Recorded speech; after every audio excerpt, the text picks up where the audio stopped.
My name is Michael Fojtasek. I'm the chef owner of Olamaie in Austin, Texas. Olamaie is a modern southern restaurant that is driven by the produce that's available in Central Texas. It's named for my mother, my grandmother, my great, and my great-great-grandmother. They were all named Olamaie, and they're all from a small area in Tennessee outside of Jackson. The menu is driven by the season and what's available at the market. I am the primary produce buyer for the restaurant. We don't order off a clipboard. We work directly with the farmers, and that the menu's reprinted every day. So that decides, what I'm able to procure decides what we put on the menu. There really aren't any dishes that have been on the menu since we've opened.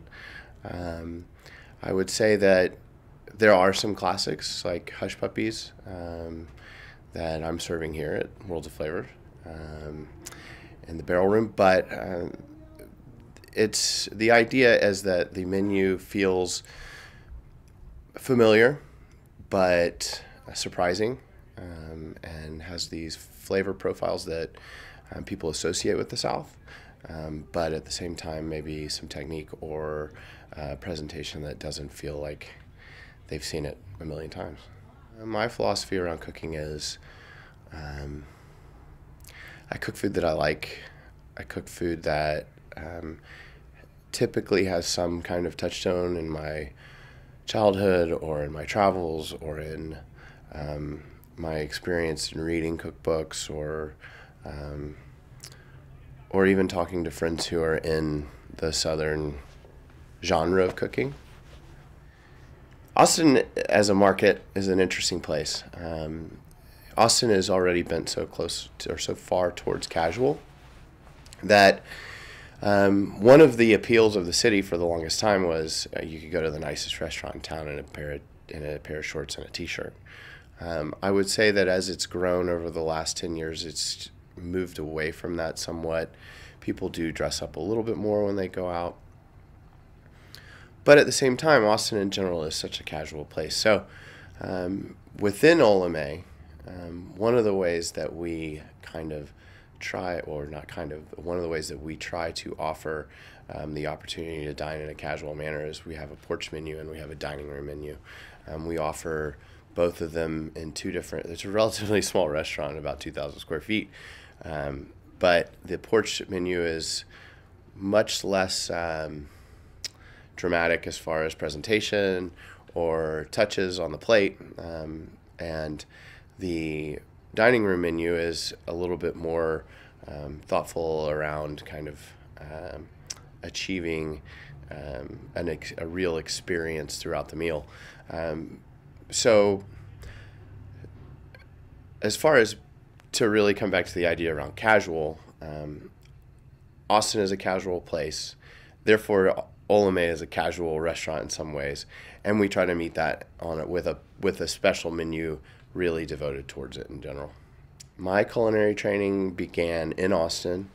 I'm working at a very small restaurant for a couple who are well regarded in the community in Austin, and from there I moved to Dallas and worked. I was fortunate enough to work in another well regarded restaurant, and then I came here, CIA Napa Valley. And was here for 2.5 years and completed a associate's degree in the 6th class to graduate from this campus. I'm actually the first alumnus to present at Worlds of Flavor from this campus, which is super cool. It's really nice to be back here. And from there, I worked hard and was really lucky to be associated with Jonathan Benno, who's also a graduate from Hyde Park. And I worked with him at Per Se for my externship, and then opened Lincoln with him. And he's my mentor, and worked for him. And then I moved to LA and worked all before going back to Austin to open Olamaie. Every day is a winding road. I think that this field, this this process of running a restaurant is probably the hardest thing, that at least in my circle of friends that are outside of the restaurant business, nobody works as hard as I do. Nobody kind of experiences kind of some of the challenges that are unique to us. At the same time, it's one of the most rewarding things that I could possibly imagine doing. I'm fortunate enough to be surrounded by an incredible group of people who make me stronger and give me the opportunity to be here at Worlds of Flavor. And I think that, we as chefs often are crybabies about this idea of, it's so hard. But we signed up for it. I signed up for all this stuff. I knew exactly what I was getting into from the beginning, and I don't doubt it for a second, and I wouldn't change anything I've done, and I would be sitting here doing it if I had to do it all over again. I think that young cooks, you never have and I don't expect any young cook to have the ability to see the large picture and the ideas that, or the challenges that happen throughout the day or week or month within a restaurant. And I think that I would advise young cooks to learn things that are maybe not the most exciting. I would trade a cook who understands how to fix a compressor on a refrigerator for a cook who knows how to do hydrocolloidal suspensions. Like, no question. I think that practical experience that really makes you valuable in a restaurant isn't always what, as young cooks, we think is what it is. We all love to read these really pretty books, and we all love to observe famous chefs and their techniques. But where the rubber meets the road, it's actually really about, do you know how to operate a snake to clean out a pipe so that we can continue with our day? Personal qualities that have helped me succeed, I think, are I really enjoy people. I enjoy working with people. I think that I've been able to have such a strong team because I truly enjoy being around the people. And I think, the quality that all of us have that that is just inherent, I think, is just tenacity. I think we just take a look at it, keep on ticking. I think there's always going to be problems, and you just have to keep, you have to preserve yourself in order to keep meeting the challenges. Jonathan Benno certainly has had the biggest effect, influence on my career. He's the consummate gentleman. His professionalism through verbiage, I think, is something that defines him. The way that I speak in my kitchen is driven by experience that I have working next to him. We operate a professional environment. I don't take inappropriate humor. We don't take sexism. We hold ourselves to a standard higher than what I think can be a pitfall. And I learned that from him as well. He's also, I still am trying to learn how to be like him from a perspective of driving respect from my team, but also being a human and having them understand that I have flaws as well. Olamaie is, I like to believe, a pretty, we're certainly involved. I'm actually coming out of the last 6 weeks of The spring in Austin is when there's all the charity work, a lot of charity work to do, and I would say starting in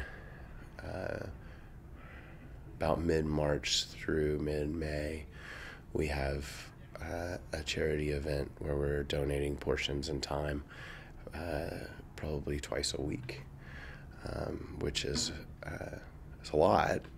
But at the same time, these are organizations that we believe in. Austin Food and Wine Alliance is an organization that has culinary grants for people who are trying to live their dream as well, and create either farms or products that eventually help me. So I think that supporting those folks is a big thing. And then, the inherent nature of buying all of our produce from local farmers really is really about community. A great portion of why I choose to do it this way is not because, I think it's the most beautiful, freshest product, but actually because I really just want to see Jane from Dewberry Hills Farm on Wednesdays and Saturdays and talk about whatever it is that we have going on in our lives. It's a really hard future to discern for me, and what to expect in the restaurant world in the next 10 years. I have no problem understanding that it'll be like what it is now. I feel like 50 years to 6 years, I think there's no telling. I think we might be in a situation with mass migration, and that's going to affect our food systems. And I don't know if we're going to be in the same place that we are, that food is a recreation item. Like in my restaurant, people come not because they have to eat, but because they want an experience. Do I think in 50 years that restaurants like mine will be operating? I don't know. I hope so. I'm certainly going to do everything I can to make sure that that's an opportunity. It was such a tremendous part of my childhood and experience as a young adult.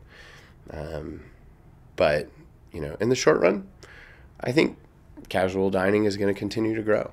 I think we're going to continue to see restaurants that specialize in food that is elevated and thoughtful and unique, but presented in an environment that feels like you could eat there any day.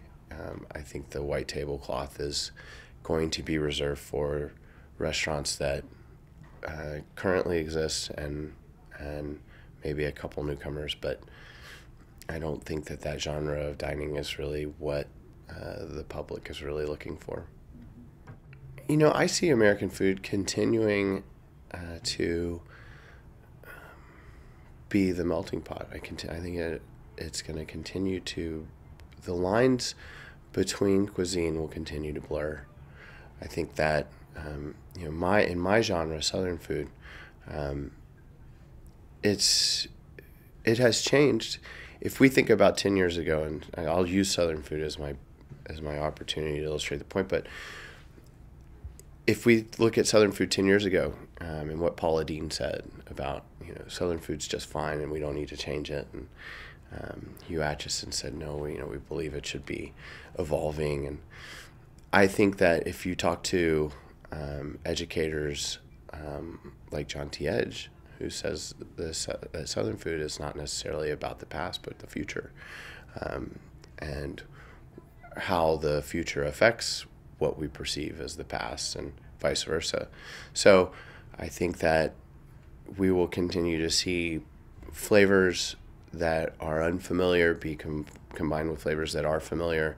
I think that we will continue to see populations really affect the local cuisine in which they are in close proximity to. And I think that's, eventually, I don't even think eventually. I would say now American food is already so varied, and there's really no rules. I feel like you can open an American restaurant and it can mean just about anything. You could be heavily focus on Thai food, but still be considered an American restaurant.